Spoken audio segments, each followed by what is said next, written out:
It's 3 a.m. You're staring at a spreadsheet on your laptop, the blue light washing out the room. You've been tracking your net worth down to the penny for 6 years. You look at the interest earned column for this month, then you look at your monthly contribution column. For the first time, the interest number is higher. Not by much, maybe $50, but it's higher. You haven't moved an inch, but you just out-earned your own labor. You lean back. The chair creaks. $50 is nothing. It won't change your rent. It won't buy dinner. It won't even fill your gas tank twice.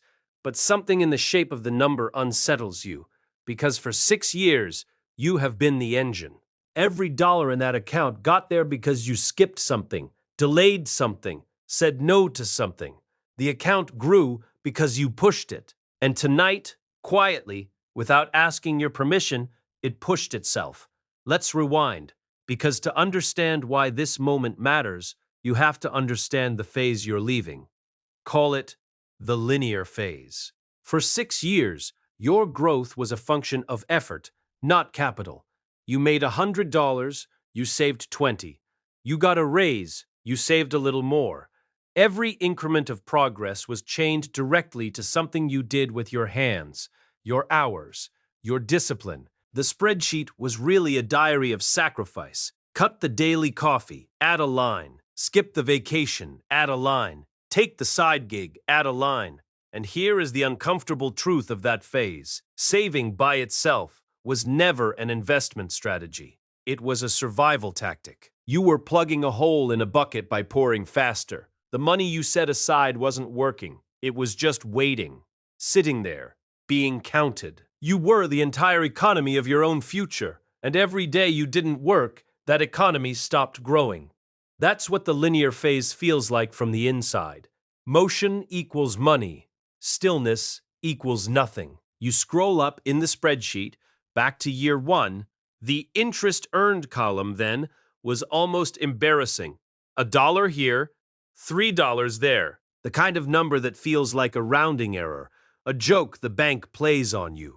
You remember thinking compound interest was a myth invented to make poor people patient. Because in year one, in year two, even in year three, the math is brutally unimpressive. The contributions dwarf everything. You are doing all the lifting, and the returns are a polite nod.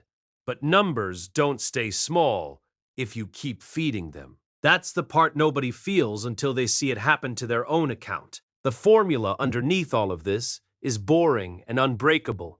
Future value equals present value times 1 plus the rate of return, raised to the number of periods. That little exponent is the whole story. In the beginning, it barely does anything because you're raising a small pile to a small power. But the pile grows, and the exponent keeps climbing. And somewhere in there, the curve stops being a straight line and starts to bend upward, away from you. That bend is where you are right now, at 3 a.m. The $50 overtake is the first visible proof that the exponent has woken up. So now the real question, the one that made you open the laptop instead of sleeping. At what specific dollar amount does your money start doing more work than you?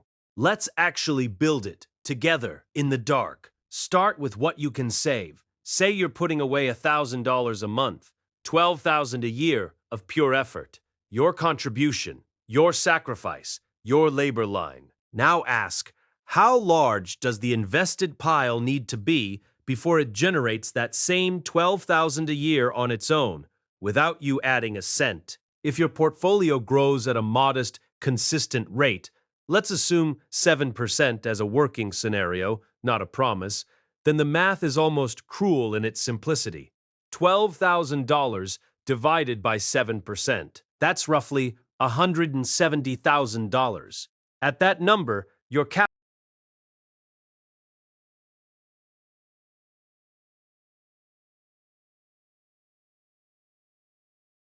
matches the active side. Below 170,000, you are still the main engine. Above it, the machine starts to outproduce you. Watch what that does to the shape of everything. Two forces have been racing this whole time. The first is your contribution, a straight, flat line. Every month, the same slope, because you can only work so many hours and save so many dollars. It's linear, It's honest. It's limited. The second force is your returns, a curve, slow at first, then steepening. For years, the flat line towers over the curve. Then they touch. Then the curve passes it and never looks back. Your $50 tonight is the sound of those two lines crossing. And there's a second number worth carving into the wall, because the crossover isn't the finish line, it's the on-ramp. People talk about the 4% rule, the rough idea that you can withdraw about 4% of a portfolio each year and reasonably expect it to last. Flip that around. If you want your investments to fund your entire life without your labor, you take your annual spending and multiply it by 25. Spend $40,000 a year, your freedom number sits somewhere near $1 million. Spend 80, $2 million. Notice what just happened in your own head. The number stopped being abstract. You did the multiplication for your life, your spending, your rent, without meaning to. That's the point. The freedom number isn't a headline figure for someone else. It's a specific coordinate on your own curve, and now you can see roughly where it lands. But here's what the spreadsheet can't show you, and it's the part that actually changes who you are. The crossover isn't only financial, it's psychological. Up until tonight, you were a saver. A saver's whole identity is defense. Guard the money, deny the impulse, resist. It's exhausting, and it's built on the belief that you are the only source of growth. Every setback feels personal, because it is. Miss a month of contributions, and the progress stops. After the crossover, that stops being true. Miss a month now, and the machine keeps running. The curve doesn't care whether you worked overtime. It compounds on what's already there, which means your daily struggle, the coffee you skipped, the raise you're chasing, becomes slowly, quietly irrelevant to the outcome. That's a strange feeling, freeing and disorienting at once. The thing you built your discipline around no longer decides your fate, so you stop being a saver and you become something else, a steward. Your job description changes completely. You're no longer the one straining to add each dollar. You're the one who protects the machine, keeps it fed when you can, and, mostly, just refuses to break it. You don't guard against spending anymore. You guard against panic, against selling at the bottom, against reaching in and yanking the exponent back down to zero. Stewardship is a calmer, colder, more powerful posture. It's the difference between rowing the boat and steering the ship. And that's the real reveal at 3 a.m. Look at the two columns again. The contribution column is you, the laborer, doing what you've always done. The interest column is the other you, the capital allocator, who was born quietly the day you invested your first dollar and has been growing up in the background this entire time. Tonight, for the first time, that second self earned more than the first. $50 more. You close the laptop.